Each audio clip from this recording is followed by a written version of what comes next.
Oh my goodness!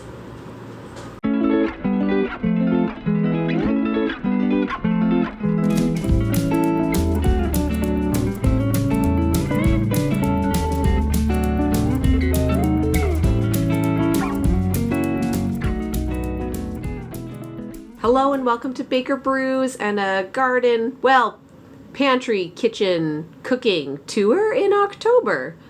This month is full-on preservation mode, so we are going to be talking about all the fun things I have preserved. That's like my favorite room in the house right now is the pantry. I'm cutting, I'm freezing, I'm canning, I'm baking, and just all around taking in the harvest. I want to share a couple things I always prepare every year. We didn't grow any corn ourselves, but got a whole bunch from family, and I always love to cut and freeze corn so it's ready to add to things like chili or soup or shepherd's pie, or just quickly boil it and season it with salt and butter, and it is just ready to go. It's so easy. Some of the corn's getting pretty old. You can see the kernels starting to shrivel.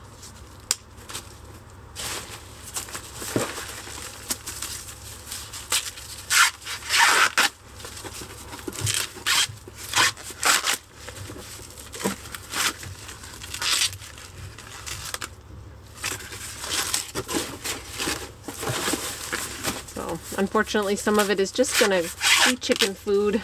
There, that one's not too bad.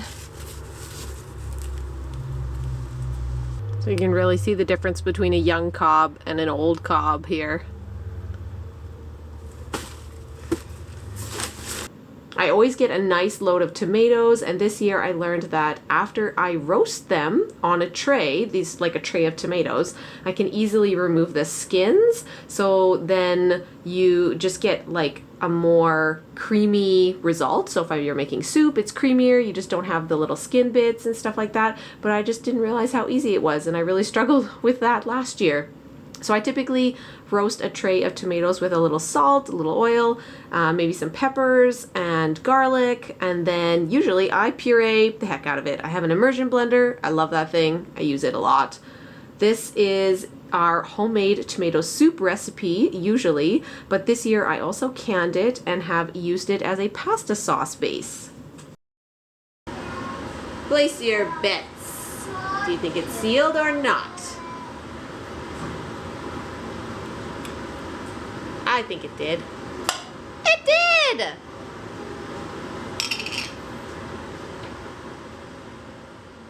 The other recipe I always make with all of my tomatoes is salsa. My recipe, I feel like I've hit the perfect taste for our family. It's not too spicy, and the kids absolutely adore salsa, but it is still quite runny for my liking, so I think I'm going to try a different recipe next year, see if I can figure out how to thicken it up more.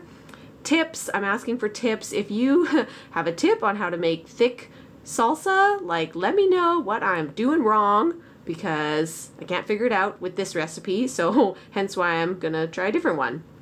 We also are super blessed and have 2 neighbors with apple trees, so we get lots of apples, and I usually cut and freeze a bag or 2 for apple crumbles, but I love canning apple butter, so you slow cook the apples with brown sugar and orange zest and a whole bunch of spices, and it's just so creamy and rich.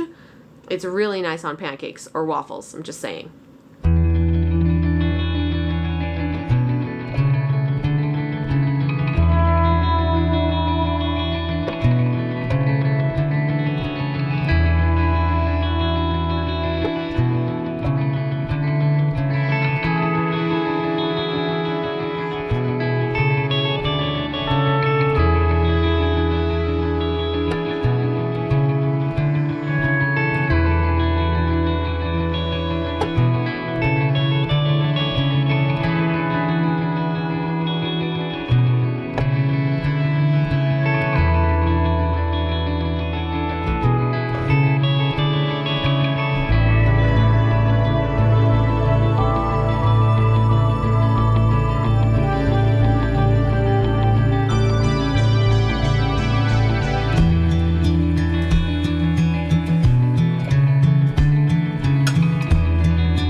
first year canning zucchini. My mom makes a killer pickled mixed veggies. Like, they're so good. And I used that recipe, but I only put zucchini and yellow peppers in it. And it turned out pretty good, actually. It's been a real hit in our house. I don't know if anyone else has had like pickled zucchini before. I feel like it's a bit of a weird and wild thing, but if you have tried it, let me know, because I think it's really good and I actually really like it. With the season coming to an end, I rushed out to grab as much rhubarb as I could to make a third and final batch of rhubarb juice. As well, I cut and froze some rhubarb just to have it in the freezer. I do like to add that into my crumbles as well. Sometimes I even add it into smoothies. And here I'm just showing you guys, I just cut and froze some chives as well, just to have those on hand to add and sprinkle into our meals. Now that the garden is getting cleared out, we could finally get a good chunk of our fence painting project accomplished. Yay for finishing stuff!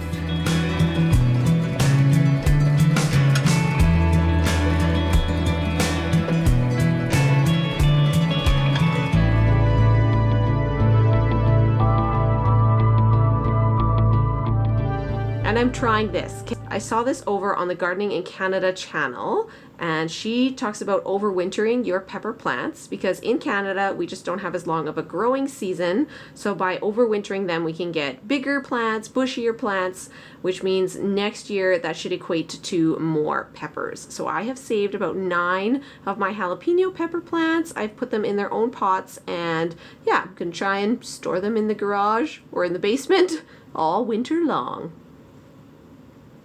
I hear this. So this is a dried bean pod, and inside, do you hear that? Yeah. What do you think is inside?